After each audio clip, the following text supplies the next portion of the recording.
Es momento de recibir al director de la consultora Factum, Eduardo Botinelli, a quien ya le damos las buenas noches y la bienvenida. ¿Cómo estás, Eduardo? ¿Qué tal? Buenas noches, ¿cómo están? Bienvenido. Se viene el estallido, se vienen las elecciones, se vienen las internas. Intención de voto de los uruguayos encuestados por Factum.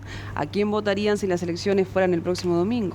Bueno, primero algunas aclaraciones desde el punto de vista metodológico y desde el punto de vista temporal, porque estamos viviendo unas semanas muy movidas. Entonces conviene hacer algunas aclaraciones al respecto.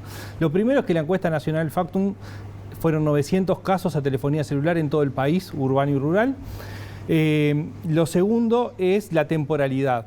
La encuesta fue realizada del 24 de abril al 11 de mayo de ahora terminada la semana pasada. Es decir, recoge, digamos, las últimas 3 semanas, no recoge la última y parcialmente las 2 anteriores, es decir, porque se va desarrollando a lo largo del tiempo el relevamiento de datos. ¿Y qué semanas? Exactamente, qué semanas. Entonces, eso es un primer los que elemento. contestaron no tenían la renuncia de Irene Moreira, por ejemplo. Bueno, justamente no el cierre, Manini Ríos, ¿no? Los últimos días, pero son los últimos casos, están recogiendo esos eventos, algunos cientos, pero no el impacto total, ¿no? Exacto. Sea positivo o negativo para algunos u otros, tanto dentro de la coalición como afuera, esos están quedando afuera. Sí recoge lo que sucedió en la reforma de la seguridad social, ¿no? Entonces, estas advertencias previas, digamos, tienen que ver con la respuesta. ¿Qué cosas están levantando y cuáles no están y que tendremos que ver más adelante? Entonces, vamos al primer gráfico, que lo que nos muestra es el estado de situación a ese momento. Es decir, bueno, ¿qué votarían si las elecciones fueran el próximo domingo? La metodología que utilizamos siempre, es decir, es la pregunta, las opciones de respuesta se le dan a la persona encuestada, se le dan en un orden aleatorio, ¿sí?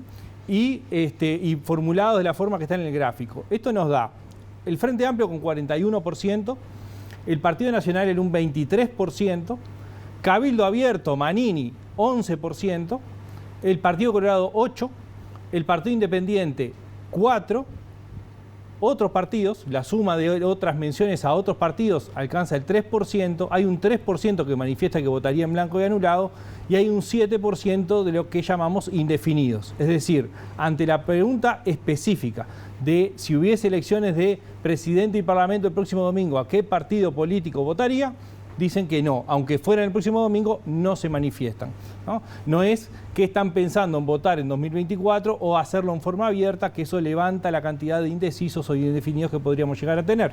Lo que en la formulación que hacemos tenemos esa cantidad y esa distribución, que básicamente en bloques hoy nos está dando 41 el Frente Amplio, 46 la suma de los partidos que conforman la coalición. Bien. Interesante, ¿no? Claro que sí. ¿Cómo seguimos? Bueno, tenemos un segundo gráfico que nos muestra lo que es la evolución de los bloques. ¿Por qué? Después vamos a ver otro que nos va a mostrar la evolución de los partidos. Si nosotros miramos lo que es la evolución de los bloques, de los 2 grandes bloques que están conformados, es decir, la coalición multipartidaria oficialista y lo que es el Frente Amplio, lo que vemos es que ha habido un pequeño movimiento entre noviembre del 2021 y el comienzo del 2022, donde la coalición pasó de 49 a 47 y el Frente Amplio ahí estaba en 39. El Frente Amplio sube a 41 hacia fines del año pasado y se mantiene estable en 41. Y la coalición, después de haber estado en 49, se ha movido en el entorno del 46, 45, 47%, es decir, en el entorno del 46%, es decir, lo que tenemos es una alta estabilidad cuando vemos el voto, la evolución que ha tenido el voto en el último año y medio, cuando miramos adentro de cuando comparamos los bloques y no adentro de los bloques, ¿no? El siguiente gráfico que tenemos lo que muestra es cómo es esta misma evolución, pero para cada uno de los partidos. Y ahí podemos ver un fenómeno que es distinto. Esa estabilidad que veíamos adentro de los bloques, en realidad lo que está mostrando son oscilaciones de los partidos que conforman la coalición. El Frente Amplio es la línea amarilla de arriba, es la que ya vimos, digamos, cuando comparamos los bloques, que muestra una estabilidad muy importante a lo largo de todo este tiempo. El Partido Nacional está mostrando un descenso sistemático, medición tras medición, arranca en el 30% en noviembre del 2021, va cayendo 28, 27, 26 y ahora ubica en el 23%. Cabildo Abierto ha estado oscilando entre 8 y 9 puntos a lo largo de este tiempo y tiene una leve suba en la última encuesta. Acá probablemente lo que está pesando es lo que fue su actuación en la reforma de la Seguridad Social, ¿no? Por eso decía la temporalidad del estudio, ¿no? Lo mismo con el Partido Colorado, está muy estable en 8, pero con respecto a la medición anterior crece 2 puntos. Es decir, ahí también puede haber, no lo sabemos, alguna influencia también sobre su última participación en la reforma de la Seguridad Social. Y finalmente, el Partido Independiente ha oscilado entre 3 y 4 puntos a lo largo de este periodo. Es decir, así que, como veíamos, una estabilidad muy importante del bloque coalición multipartidaria, lo que hay adentro es que hay movimientos internos que, digamos, la circulación de la intención de voto se está dando adentro del bloque y no traspasando de un bloque hacia el otro. ¿Y qué otra cosa? Un segundo, no es una pregunta porque esto no está planteado acá hoy, pero ¿cómo será en la interna del Frente Amplio, ¿no? Que en algún momento ustedes lo van a traer, ¿no? Bueno, sí, seguramente. Lo que va pasando a lo largo de la estabilidad se mantiene, igual que en los otros, pero... Claro, después están las disputas internas de los distintos sectores que... A ver, ahí la oferta en términos de alianzas que puedan existir internas y los sublemas y la participación de figuras primero en las candidaturas presidenciales, quiénes apoyan a quién, y después en la conformación de las listas, eso tiene una importancia que termina modificando parte del comportamiento, porque hay cerca de una tercera parte de los votantes que deciden votar al Frente Amplio, pero que no eligen sector hasta más cerca de las elecciones. Mirá qué dato. ¿Qué más muestra el sondeo? Bueno, y lo último es la comparación que podemos ver con respecto a las elecciones del 2019. Y ahí lo que vemos son algunos movimientos importantes. El primero es que el Frente Amplio sigue estando 2 puntos por encima de lo que votó en 2019. El Partido Nacional hoy está registrando 6 puntos por debajo de lo que votó. Es decir, podemos ir viendo que efectivamente lo que está pasando es que el Partido Nacional en este momento, que para trazarlo de nuevo temporalmente, estamos hablando de básicamente los efectos de la salida de la reforma de la Seguridad Social, pero también con la gestión de otros temas que están impactando en la opinión pública, como puede ser, temas vinculados directamente al Partido Nacional, casos emblemáticos que están generando algún tipo de dudas o sombras sobre el Partido Nacional en el gobierno, y también los temas vinculados a economía o a seguridad pública que también están generando. Y eso aparentemente está cayendo fundamentalmente sobre el Partido Nacional hasta este momento.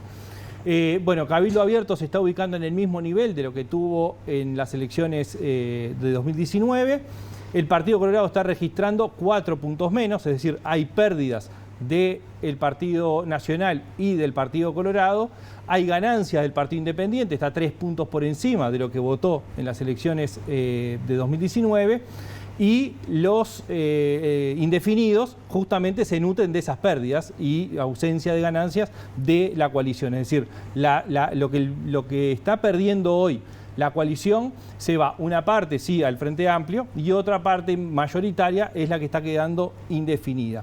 Entonces, el escenario lo que nos está mostrando es que hay algunas pérdidas y ganancias, que hay algunos elementos coyunturales que movilizan el voto adentro de los partidos que conforman la coalición, pero que el bloque de la coalición no se mueve, que hay algunos leves repuntes en esta medición que hay que ver si se confirman o no, o se vuelve hacia atrás, a ver qué pasa con Cabildo Abierto, por ejemplo, qué pasa con el Partido Colorado, en la posición más incómoda que tiene el Partido Colorado, porque es el partido que no tiene candidatos, donde ha estado más cercano o más alineado a lo que es el Partido Nacional, es decir, se ha quedado un poco sin juego.